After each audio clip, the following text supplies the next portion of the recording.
Fire spreading all around my room. My world's so bright, it's hard to breathe, but that's alright. Hush. Les gars, c'est Merz Desbois, on se retrouve pour une vidéo React et on va réagir à Casper.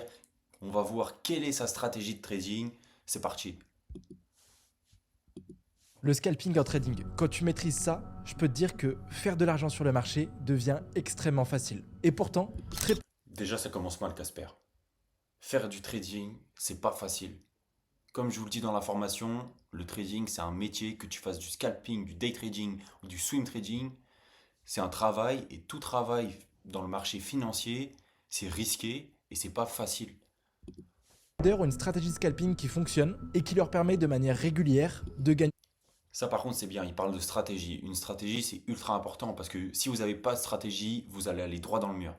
de l'argent. C'est pour ça que dans cette vidéo, j'ai décidé de vous apprendre une stratégie complète en scalping qui m'a permis de gagner plus de 100 000 € cette année et qui m'a permis de doubler certains de mes petits comptes de trading. Une stratégie simple, facile à comprendre et qui peut permettre à n'importe qui de gagner au moins 100 € par session. Alors j'espère que vous êtes prêts les amis. Si c'est le cas, mettez votre meilleur pouce bleu et surtout, restez attentifs sur chaque étape de cette stratégie parce que si vous en loupez une, la stratégie ne peut plus du tout fonctionner. Alors avant de voir la stratégie en elle-même, je veux juste qu'on fasse un rapide rappel des bases. Sur quelle paire on va trader, quand la stratégie fonctionne, bref, savoir les essentiels. On se rappelle, notre but quand on fait du scalping, c'est trader pendant le moins de temps possible pour gagner le plus d'argent. Notre but, c'est clairement avoir des positions qui vont durer seulement quelques secondes ou quelques minutes. Pour ça, la première chose qu'on va devoir faire, c'est qu'on va devoir configurer nos graphiques et nous mettre sur des petits intervalles de temps, comme du 30 secondes ou du 1 minute. L'avantage de faire Ça, les gars, faites pas les cons, hein.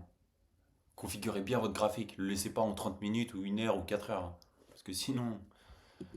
scalping, c'est qu'on va vraiment avoir des sessions très courtes qui vont nous rapporter beaucoup d'argent. En plus de ça, vu qu'on va avoir des positions qui vont durer pendant un petit laps de temps, on va éviter d'avoir plein de frais sur nos positions, comme les frais overnight, qui sont des frais qu'on va avoir lorsqu'on a ouvert une position pendant 24 heures. Mais aussi, on va avoir des petits stop-loss sur nos positions, et donc c'est parfait pour faire grossir des petits comptes de trading. Contrairement à du swing trading, où lorsqu'on va prendre une position, on va avoir de gros stop-loss, forcément, il nous faudra beaucoup de marge et beaucoup de capital. Et c'est aussi ça, un des gros avantages du Ça, c'est faux, Casper. C'est faux. Tu racontes n'importe quoi.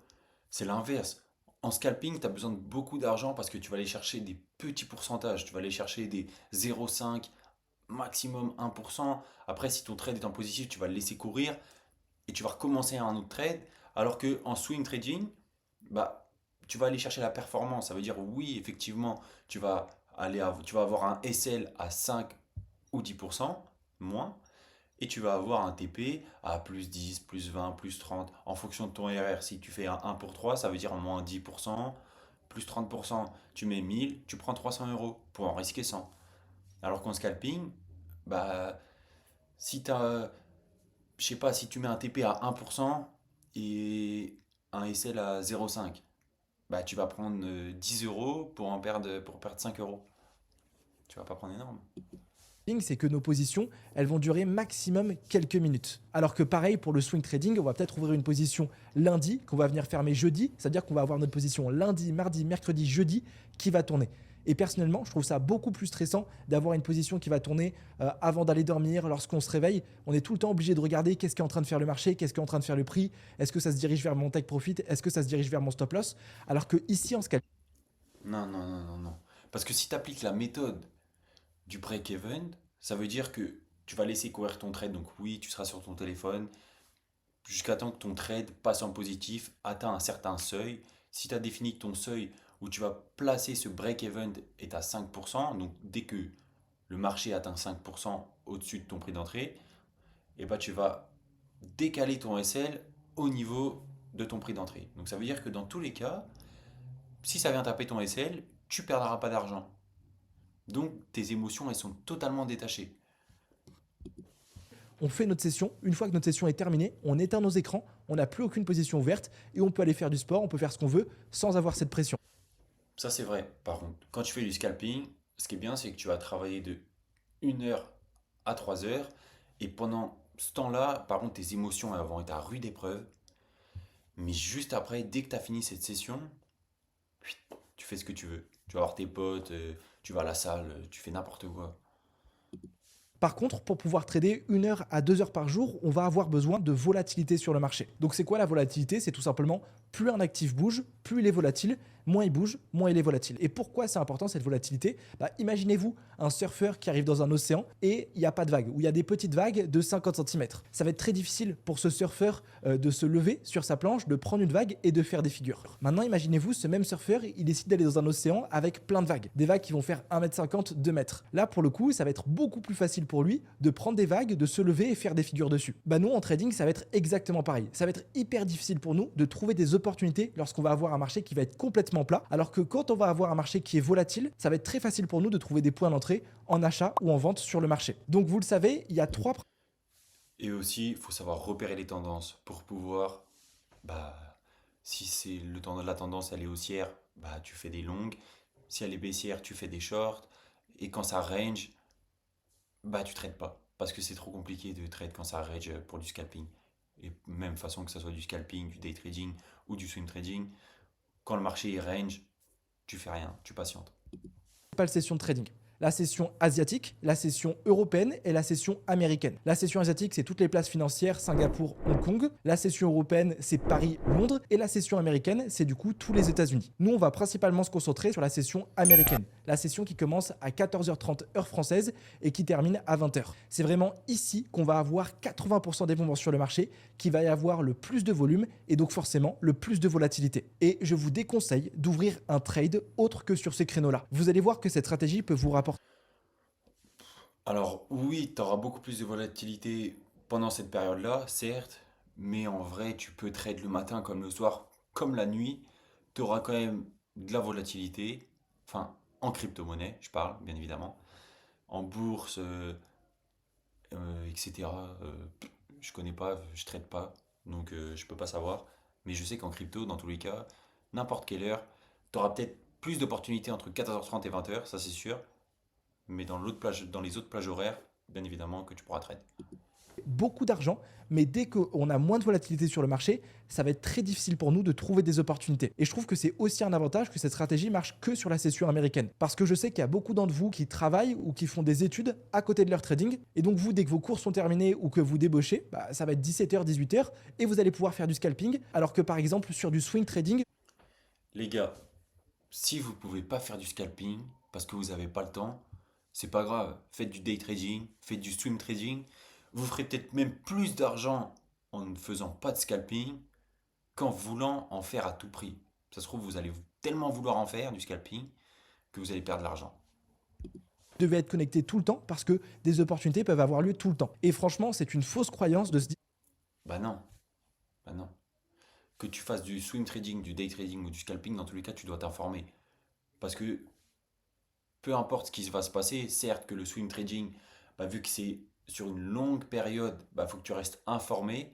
Parce que la Fed peut parler, Elon Musk il peut parler, ou quelqu'un d'influent, ou un pays peut adopter une crypto, ou alors la refuser. Enfin, il y a tout plein de choses qui peuvent arriver. Mais pareil, quand tu fais du scalping, il faut que tu t'informes. Si dans la journée, il se passe quelque chose dans l'heure, bah faut que tu sois informé pendant cette heure-là.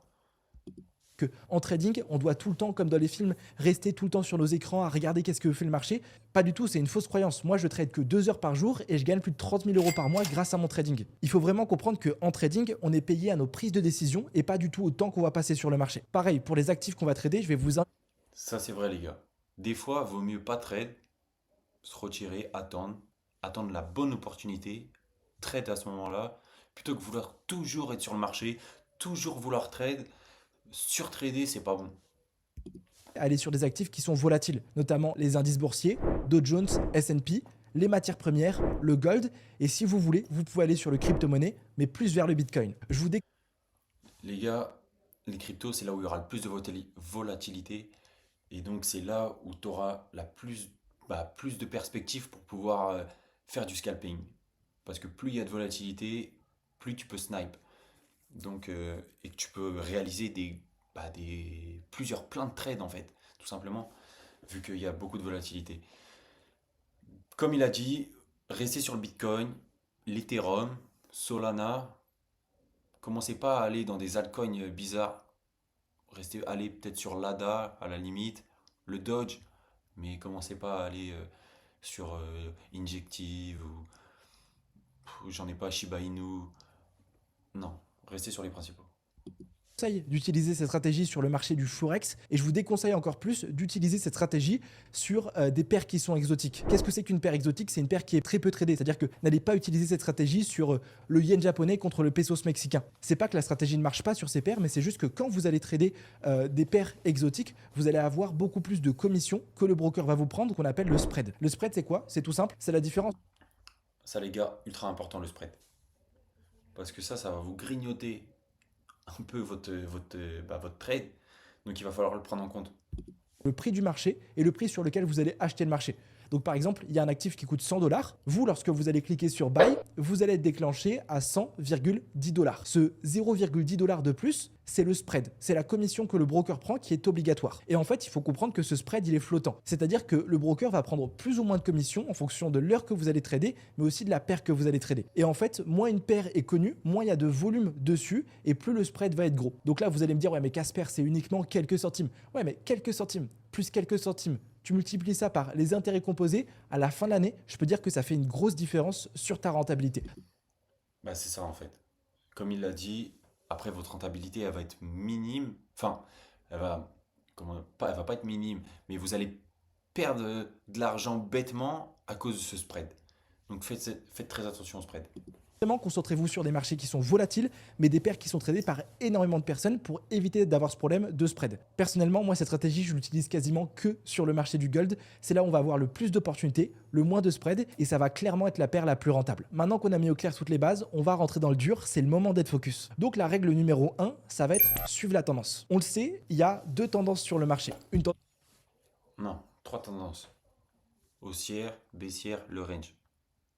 qui est haussière et une tendance qui est baissière. Moi, ce que je vais vous apprendre, c'est trader en tendance. C'est une stratégie de momentum. Pourquoi c'est hyper important de trader en tendance? On revient sur notre exemple de notre surfeur. Imaginez-vous ce surfeur, donc il y a des vagues, il y a des opportunités, mais il essaie de prendre ces vagues en ramant de l'autre côté de la vague. Ça va être très fatigant pour lui et surtout, il va avoir du mal à en attraper beaucoup. Maintenant, Bah, c'est sûr qu'avec tes petits bras, Casper, tu vas pas aller loin.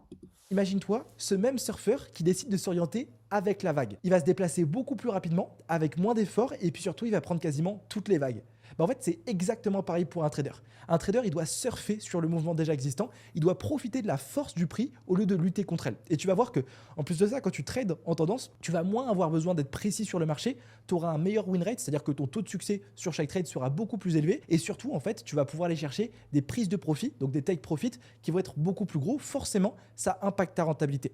Donc, on revient sur le marché. Donc, pour comprendre la tendance, on va se référer à la théorie d'eau. Qu'est-ce que dit la théorie d'eau? C'est Mais ça, les gars, très important de traîner en tendance. Si c'est haussier, allez pas contre la tendance. Essayez pas de vous dire, ouais, il va y avoir un retournement. Attendez que le retournement apparaisse. Ça veut dire que vous allez perdre ce trade-là, mais c'est pas grave. Vous allez peut-être faire 5 gagnants au lieu de commencer en perdant. Cherchez pas le retournement. simple. Elle dit qu'un marché qui est haussier, c'est un marché qui nous fait des points hauts, qui sont à chaque fois de plus en plus hauts, et des points bas de plus en plus hauts. Donc là, vous avez vu sur ce cas de figure, on est clairement haussier sur le marché. Pour un marché baissier, c'est tout simplement des points bas. Et c'est pour ça, dans la formation, je vous dis, il est ultra important de savoir reconnaître les tendances, parce que c'est grâce à ça que tu vas pouvoir placer tes trades, soit en long, soit en short. Qui sont de plus en plus bas et des points hauts qui sont de plus en plus bas. C'est aussi simple que ça. Donc à chaque fois, pour venir étudier la tendance qu'on a sur notre actif, on va commencer par regarder les plus grosses time frames. Moi, je vais vous conseiller d'aller sur du 4 heures. Donc sur du 4 heures, vous avez vu, je suis sur le gold. On voit clairement que c'est un marché qui nous fait des points hauts de plus en plus haut, donc on est haussier. Ensuite, je vais revenir du coup sur du 1 minute. Sur du 1 minute, pareil, marché haussier, des points hauts qui sont de plus en plus haut. Et en fait, on doit trouver une concordance entre la plus petite time frame et la grosse time frame. C'est-à-dire qu'on doit... Il faut que les deux, ça soit dans le vert. Et toujours trade sur une bougie. Si vous faites un long, toujours trade, placez son trade sur une bougie verte. Vous faites un short, placez son trade sur une bougie rouge. Ultra important ça, les gars. être haussier en 1 minute et être haussier sur du 4 heures. Le fait de trouver cette concordance, d'imbriquer ces deux tendances de marché, ça va vraiment nous permettre d'avoir toutes les probabilités avec nous dès qu'on va prendre une position. Et des fois, vous allez voir que le marché sera baissier sur du 1 minute et haussier sur du 4 heures. Et du coup, quand c'est comme ça, attendez que sur la minute, ça passe en vert. allez-y, balancez votre longue. Pour le coup, vous devez juste patienter et retrouver cette imbrication des deux time frames. Donc ce que je peux faire, c'est que je peux venir ici dans texte ancré sur TradingView et me faire un petit bloc-notes ici en haut de mon TradingView. Ça va me permettre tout le temps de me rappeler dans quelle tendance je suis et que je ne prenne pas de mauvaises décisions. Donc règle numéro 1, on a dit c'est trader sur la session US. La règle numéro 2, donc c'est sur du H4, on est haussier. Tu tapes beaucoup, mais il n'y a rien qui sort. Sur du 1 minute, on est haussier et super. Donc comme je vous l'ai dit, on doit trader avec le momentum de marché. Donc sur un marché haussier, on doit tout simplement trouver des achats. Maintenant, vous doutez bien qu'on ne peut pas rentrer comme ça sur le marché. Il faut à chaque fois qu'on trouve un bon point d'entrée. On doit être un vrai sniper en trading. Et le fait de soigner en entrée, surtout en scalping, c'est hyper important. Parce que le problème, c'est que si vous ne soignez pas votre entrée, vous allez avoir du drawdown sur vos positions. Alors C'est ça que je vous parlais, le drawdown. Ça veut dire que vous allez vous placer et vous allez directement avoir votre trade en négatif. Donc après, il va y avoir toutes vos émotions qui vont rentrer en jeu et vous allez peut-être couper votre trade à cause de ça, à cause de vos émotions qui seront rentrées en jeu. Alors que si vous étiez bien placé, ça aurait évité ça et en plus, tu iras chercher beaucoup plus de performance. c'est que le drawdown, c'est tout simplement que vous allez avoir votre position qui va être perdante pendant quelques minutes, quelques secondes. Et là, vous allez me dire, oui, mais Casper, on s'en fiche que ma position soit perdante si ensuite on va venir chercher mon take profit. Alors ça, c'est vrai en théorie, mais dans la pratique, c'est complètement différent. Parce que lorsque vous allez avoir votre position en négatif sur votre téléphone, vous allez voir moins 50 euros, moins 100 euros. Là, il y a vos émotions qui vont rentrer en jeu. Et vous pouvez par exemple décider de couper votre position avant que votre stop loss soit touché. Ou alors doubler votre lot. Bref, vous pouvez prendre des décisions complètement débiles parce que justement, il y a vos émotions qui rentrent en jeu. En ayant une entrée propre, on va pas avoir ce drawdown et donc forcément, nos émotions rentreront pas en jeu. En plus de ça, quand on a une bonne entrée sur le marché, on peut avoir un plus petit stop loss. Forcément, on aura un meilleur risque-rendement sur notre prise de position. Donc, pour trouver Ultra important, retenez bien. bon point d'entrée, on va aller chercher l'outil le plus fort qui existe, qui s'appelle l'outil retracement de Fibonacci. C'est très simple, vous avez juste à venir ici, dans cette partie de votre TradingView, et aller chercher retracement de Fibonacci. Puis vous avez Ça, c'est l'un des meilleurs outils techniques. Ça va vous placer votre support et votre résistance. C'est magnifique. juste à identifier votre point bas de marché et votre point haut de marché et glisser l'outil retracement de Fibo de ce point haut à ce point bas. Personnellement, je sélectionne même les mèches sur le marché. Alors peut-être qu'au début, vous n'allez pas avoir la même configuration que moi sur votre retracement. Pour ça, pas de souci, vous avez juste à cliquer dessus, aller sur le petit rouage et copier ce paramétrage. Donc ce qui va nous intéresser, c'est la partie 0, 1, 0,62, 0,786. Je vous invite vraiment C'est bien, tu dis pas de la merde, Casper. à sélectionner uniquement ces niveaux. Je sais qu'il y a beaucoup de traders qui ont des graphiques qui sont surchargés. C'est-à-dire qu'ils ont Exactement, faut pas se surcharger. Vous pouvez mettre les trois outils techniques, retracement de Fibonacci, ligne de Bollinger, RSI. Enfin, après, vous voyez ce que vous préférez comme outil, mais trois maximum. d'indicateurs, ils ont des milliers de supports de résistance, leur retracement de Fibo, il y a des milliers d'indications dessus. Le problème d'avoir un graphique avec autant de choses, c'est que ça va être très difficile pour vous de prendre une décision sur le marché. C'est-à-dire que lorsque le prix va arriver sur un de vos supports, vous allez vous dire est-ce que je dois acheter? Mais finalement mon indicateur me dit ça, mon retracement de Fibo, là j'ai une zone. Bref, vous allez vous retrouver complètement perdu et vous allez vous emmêler les pinceaux. Vraiment, essayez d'avoir le graphique le plus propre que possible. Moi, vous voyez sur mes graphiques, ils sont limite vierges mes graphiques. Le fait d'avoir que les niveaux qui m'intéressent, ça me permet vraiment de prendre rapidement des décisions sur le marché et de savoir que c'est uniquement ces zones, ces niveaux que j'ai tracés qui sont pertinents. C'est pas parce que vous allez mettre beaucoup de choses sur vos graphiques que vous allez gagner plus d'argent. Donc en fait, qu'est-ce qui va nous intéresser? Ce qui va nous intéresser, c'est ce qui se passe entre les 0,62 et les 0,786. C'est ce qu'on appelle l'OTE, l'Optimal Trade and Try, mais moi j'appelle ça Ça va vous donner... Bah, il va vous le dire, je pense. Allez. Ça veut- la Golden Zone. Sur un marché haussier, lorsque le prix va revenir sur ce niveau-là, ça va tout simplement servir de support, le prix va rebondir dessus, tout simplement comme un trampoline pour aller chercher des nouveaux plus hauts. Vous avez vu par exemple si je sélectionne ce mouvement sur le marché, que j'identifie mon point bas et que j'identifie mon point haut, je vais chercher mon outil retracement de Fibo que je tire du bas jusqu'en haut. Vous avez vu que le prix est pile revenu entre mes 0,62 et 0,786. Ce niveau a fait office de support et directement il a rebondi avant de faire un nouveau plus haut. Pour une tendance qui est baissière, simplement identifier le point haut, le point bas, aller chercher l'outil retracement de Fibo, haut du marché, bas du marché, Et ce niveau fera pas du coup. Et comme vous pouvez le voir à droite, à gauche, pardon, excusez-moi, vous avez vu, ça fait des plus hauts, toujours plus haut, et des plus bas, toujours plus haut. Donc vous auriez pu faire un long. De support, mais fera office de résistance. Comme un toit, lorsque le prix reviendra dessus, il n'arrivera pas à casser le toit et donc il descendra. Donc ce niveau-là, ça va être un niveau idéal pour trouver un point d'entrée à l'achat ou à la vente sur le marché. Donc je reviens ici sur mes étapes. Étape 4, ça va être tout simplement attendre que le marché revienne sur mon 0,62.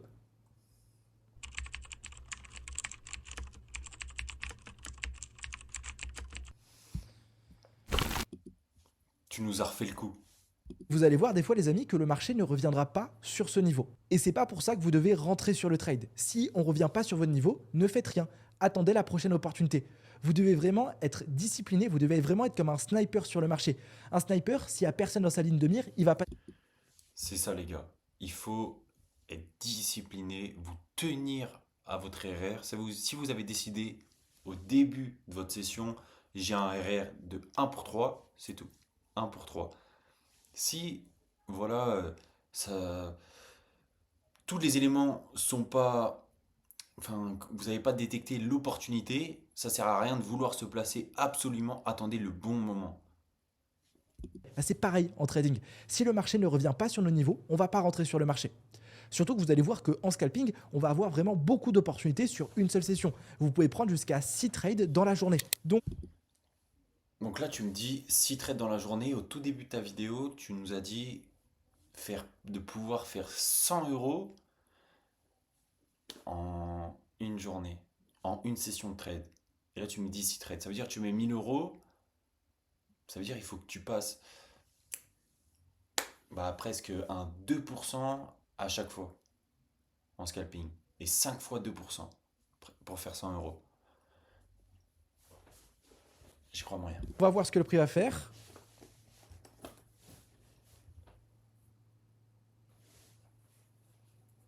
Le marché est en train de corriger. Et vous avez vu, on revient pile dans mon 0,62. Donc ici, on peut rentrer sur le marché. Et là, à votre 0,62, vous avez fait tout ça. Avant, vous placez un ordre d'achat à 0,62. Donc dès que ça va venir taper cet ordre, ça va acheter. Et après, vous placez TP, SL, direct. Maintenant, où est-ce qu'on va venir placer notre stop loss et nos take profits? Déjà, je vous invite directement à rentrer sur le marché. On est en scalping, il faut vraiment qu'on exécute rapidement notre position, sinon elle risque de partir sans nous, surtout si vous utilisez le retracement de Fibo avec les... C'est ça les gars. Il faut que, avant même que tu aies lancé ton trade, avant même que tu aies fait l'analyse technique, tu saches combien tu es prêt à perdre et combien tu veux gagner. Avant même d'ouvrir l'application, j'ai envie de dire. Tu sais déjà qu'aujourd'hui, cette session, tu as un RR de 1 pour 2 ou de 1 pour 3 ou de 2 pour 5, peu importe, mais il faut que dans ta tête ce soit clair. 62, vous allez voir que vous allez vraiment faire des entrées très précises sur le marché. Une fois qu'on est rentré, là, on va pouvoir se concentrer sur notre stop loss. À chaque fois, on commence par positionner notre stop loss. C'est le plus important. Et vous verrez d'ailleurs, moi, en trading, je parle jamais en futur gain, je parle jamais à je vais gagner X. C'est ça. Déjà, stop loss ultra important à placer en premier. TP, on s'en fout. Si ça monte, ça monte. Ou si ça descend, ça descend. Ça dépend de comment vous avez trade. Mais stop loss ultra important parce que s'il y a une grosse régule qui arrive ou une grosse montée et que vous n'avez pas placé DSL, vous pouvez quand même vous pouvez perdre beaucoup en fait, tout simplement. Je parle toujours en risque. Donc on doit savoir où placer notre stop loss et on a uniquement quelques secondes pour réfléchir. Donc personnellement, ce que je fais, C'est bien. Ça, les gars, faut pas parler en argent. Comme ça, niveau émotion, vous êtes totalement détaché. Parlez en pourcentage. Dites, ok, aujourd'hui, je veux gagner 2% et je suis prêt à en perdre 1. Comme ça, enfin, inconsciemment, votre cerveau, ça va se détacher un peu. c'est que je vais tout simplement placer mon stop loss de manière hyper sécuritaire sur ce plus bas que j'avais sélectionné. En ayant un stop loss ici, on va vraiment jouer très très safe sur le marché parce que si jamais le marché vient nous liquider, donc chercher notre stop loss et qui vient en même temps liquider ce plus bas, ça veut dire qu'il se retournera, on passera d'une structure qui sera aussi... Si le marché il se retourne et du coup ça vous liquide, n'allez pas, parce que là par exemple c'était un long qu'il allait placer, mais voilà, retournement, donc ça veut dire que ça part en short, placez pas un short direct. Faites limite un trade fictif pour voir si vous aviez pris ou non, si vous auriez pris, pardon, ou non. Et ensuite, placez votre short. À baissière sur du 1 minute. Mais comme on l'a vu juste avant, on a trouvé une concordance entre nos time frames. On est en train de surfer sur un mouvement déjà existant et donc les probabilités pour que le prix se retourne sont extrêmement faibles. C'est pour ça que je dis que placer son stop loss ici, c'est vraiment très sécuritaire. Vous pouvez clairement, si vous le voulez, décider de mettre un stop loss sous les 0,786 ou même sous un niveau de support ou de résistance. Mais le problème, c'est que si vous faites ça, vous allez réfléchir et vous devez vraiment être systématique dans votre stratégie de trading. Et donc, tant que vous prenez une décision... En scalping, t'as pas le temps de réfléchir. En scalping, tu dois déjà direct savoir ce que tu fais. C'est par rapport au swing trading où t'as quand même, t'as le temps finalement de placer ton SL, de placer ton TP, de placer ton deuxième TP, et ton troisième. Alors que là, en scalping, c'est bam bam direct. Le prix peut déjà être parti. Donc vraiment, être systématique, moi je le positionne sous le stop loss, ça me prend uniquement quelques secondes à réfléchir et c'est fait. En plus de ça, si vous voulez, je vous en parlerai dans une autre vidéo, mais on est sur la session US. Et en fait, la session US est connue pour être une session qui part en ligne droite. La session asiatique, c'est une session qui est connue pour ranger. La session européenne, c'est une session qui est connue pour manipuler. La session US, souvent, le prix va prendre une seule direction et donc ces niveaux ne viendront quasiment jamais être cassés. Donc, étape 5, on rentre, évidemment. Étape 6, positionner le SL sous... Positionner le stop loss. Maintenant, les amis, où est-ce qu'on va venir mettre nos take profits? Alors là, il y a plusieurs écoles. Il y en a qui vont à chaque fois mettre des take profits en fonction d'autres niveaux. Donc, par exemple, si vous aviez repéré un support, une résistance, un autre indicateur qui vous dit autre chose, mais... Le TP, les gars, vous avez décidé de prendre 3%, 1 pour 3, 3% TP, tout simplement. Dès que ça commence à monter à 1,5, boum, vous déplacez votre SL, prix d'entrée. Nickel. Une fois, on est en scalping. Donc les gars, on a uniquement quelques secondes pour prendre une décision.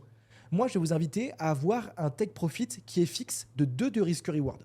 Alors, qu'est-ce que c'est que le risk reward? C'est le risque rendement que vous allez prendre sur chaque position. Donc, vous allez risquer combien d'euros pour en gagner combien? Avec un risk reward de 2, vous allez risquer 1% pour gagner 2%. Vous allez miser 1000 euros pour gagner 2000 euros. Vous allez miser... Là, tu me racontes de la merde, hein, Casper. 2%, c'est pas x2, hein. 5000 euros pour gagner 10 000 euros. Vous allez tout simplement gagner 2 fois la mise que vous avez mis sur le trade. Alors, comment on le voit, ce ratio? Non. Tu vas pas gagner 2 fois la mise, tu vas gagner juste 2%. Tu mets 1000, et tu vas gagner 20 euros, tout simplement. Tu vas pas gagner 1000 euros. Reward, regardez, là, lorsque je bouge, on voit ici dans ce petit rectangle vert, ratio risque-récompense. Et vous pouvez voir qu'en fonction que je bouge mon take profit, ça va changer. Moi, je vais vous inviter du coup à avoir 2. Donc, une fois que vous avez mis 2 sur votre TradingView, vous savez quel est votre take. C'est vrai qu'un RR 1 pour 2, c'est pas mal parce que au final, si vous placez la moitié de vos trades, dans tous les cas, vous serez gagnant. Donc là, moi, par exemple, sur le gold, c'est à 2415. En plus de ça, en ayant un risk-reward de 2, il suffit simplement, je vous mettrai un tableur, c'est les statistiques, qu'on fasse passer 40% de nos trades, c'est-à-dire que sur 100 trades que je lance, il n'y en a que 40 qui passent pour être profitable sur le marché. Donc clairement... Bah non, tu me racontes encore n'importe quoi, Casper. Tu me racontes n'importe quoi. Tu prends 2%, t'en perds 1. Et après t'en reprends 2, t'en perds 1. Tu seras 50% de tes trades qui vont passer. Juste, tu as besoin de passer 50%, tu es en positif. On sait qu'on sera rentable sur le long terme parce que vous allez voir que cette stratégie a plus de 70% de win rate. Donc, ok, tout est bon pour moi. Je suis sur la session US, donc entre 14h30 et 20h. J'ai trouvé une concordance entre mes time frames, donc je suis haussier sur du 4 heures, haussier sur du 1 minute. J'ai trouvé un point d'entrée qui est bon, dans mes 0,62, une zone institutionnelle. J'ai positionné un stop loss qui est hyper sécuritaire et j'ai un TP à 2 de risk reward. Donc je sais que même si je fais passer que 40% de ces trades, je serai rentable sur le marché. Tout est bon pour moi, voyons voir ce que le prix va faire. Ok, vous avez vu, regardez notre point d'entrée. On est vraiment hyper précis. C'est exactement ce qui s'est passé ici.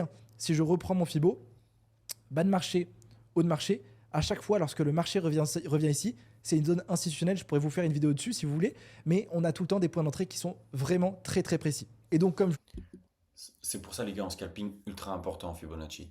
Ça va vous permettre de déterminer ultra facilement et ultra rapidement tes supports résistance. je dis, pas de drawdown, pas d'émotion, tranquille. Ok, le marché part, on vient corriger, on est en train de ranger, on a l'air de se diriger vers nos take profits. Ok, donc là, le trade est en positif, tout est bon pour moi. Ce que je peux faire ici, c'est que je peux venir sécuriser mon trade. Pourquoi je peux le faire ici? Parce que qu'est-ce qu'on peut voir? On peut voir que le marché est venu casser cet ancien plus haut. Cette cassure, elle nous montre que le prix a envie de continuer d'aller en tendance, qui continue de faire des points hauts qui sont de plus en plus hauts, et donc que les probas sont très faibles pour qu'ils viennent de nouveau se retourner. Donc ce que je peux faire, c'est tout simplement...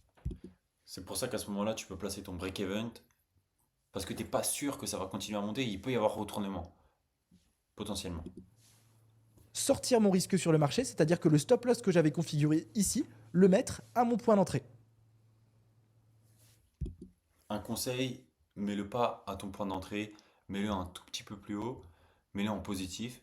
Comme ça, dans tous les cas, tu prendras quand même des gains. Alors que si tu repars à zéro, bah tu vas te dire putain, j'ai rien pris en fait à ce trade. Alors que même si tu récupères, je sais pas, je vais dire 0,2%, bah c'est toujours ça de prix. Donc là, je vais le représenter simplement avec cette droite bleue. Ça veut dire que si jamais le marché se retourne, le prix me sortira à mon point d'entrée. Donc, j'aurai pas gagné d'argent, mais j'aurai pas perdu d'argent aussi. Alors, petit tips, je vous invite pas à le mettre pile à votre point d'entrée. Rajoutez toujours quelques pips de plus. Ces quelques pips, pourquoi il faut les rajouter? Comme je vous l'ai expliqué au début, vous avez à chaque fois le spread qui va faire que vous êtes tout le temps un petit peu en négatif. Si vous Ouais, déjà aussi, pour le spread, il faut le mettre en positif, dans tous les cas. êtes pile à votre point d'entrée. Donc, tout le temps, rajoutez quelques pips. Et à partir de ce moment-là, on n'a plus de risque sur le marché, no stress. On peut trouver une autre opportunité, on a gagné de l'argent, on peut limite couper les écrans. Et moi, Pour pouvoir faire ça, les gars, quand vous allez faire du scalping, mettez pas tout votre capital dans un seul trade. Vous avez 3000 euros à mettre, et ben vous mettez 1000 euros dans un trade, 1000 euros dans un autre, 1000 euros dans un autre. Ou alors vous faites 2000, 1000. Ça vous laisse quand même une marge de manœuvre au cas où, si vous devez laisser courir un trade en positif, comme ça, et que vous détectez une autre opportunité, bah vous pouvez quand même trade. Vous n'êtes pas bloqué en fait par votre trade. c'est hyper important de à chaque fois venir sécuriser son trade. Warren Buffett, qui est un des plus gros investisseurs au monde, dit la règle numéro 1 dans l'investissement, c'est pas perdre d'argent. Et la règle numéro 2, c'est écouter la règle numéro 1. Donc le fait de sécuriser son trade, de mettre rapidement son trade à break-even, ça va nous permettre d'éviter de perdre de l'argent bêtement et de moins avoir cette pression. Donc maintenant qu'on est sécurisé, voyons voir ce que le marché va faire. On est en train de corriger doucement avant nos take profit, c'est normal. Parce qu'on a mis nos take profit à 2315. C'est un niveau qui est psychologique, donc souvent il y a beaucoup de positions dessus. Ça, c'est la psychologie, c'est l'humain qui crée cette psychologie-là.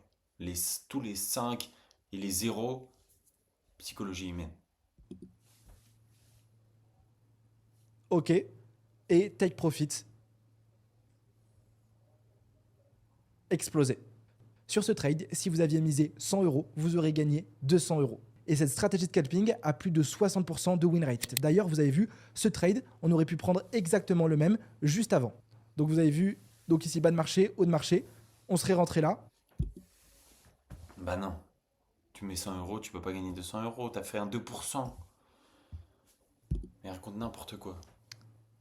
Stop loss sur le plus bas. Take profit à 2 de risk reward. Clairement, ce que je viens de vous apprendre aujourd'hui, ça vaut de l'or. Et en plus de ça, il vous suffit Ça vaut de l'or, mais les maths et toi, vous êtes pas amis, hein. de faire seulement 2 trades comme ça dans votre journée. Vous risquez peut-être 2% pour faire 4% de votre capital et c'est fini. Les trades, ils durent uniquement quelques minutes, c'est-à-dire que vous Oui, 4%. 4%, 1000, 4%, 40 euros.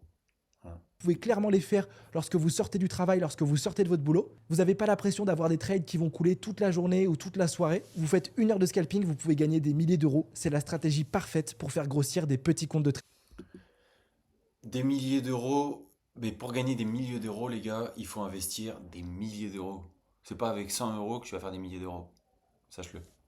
D'ailleurs, si vous voulez avoir accès à toutes mes stratégies et mes trades en direct, je vous invite à rejoindre mon groupe Telegram dans la description juste en bas. On arrive à la fin de cette vidéo. J'espère que je vous ai Bon, cette vidéo, dans l'ensemble, ça va. Bon, le RR, c'est à revoir pour toi parce que tu sais pas trop. Les maths, rapprends un peu. Sinon, sa vidéo, dans l'ensemble, ça va. Le retracement de Fibo, les gars, ultra important. Pas plus de 3 indicateurs techniques quand on fait du scalping. Émotion, ultra important. Je vous invite à rejoindre ma formation. Envoyez-moi un message privé et puis on se retrouve. Allez, ciao.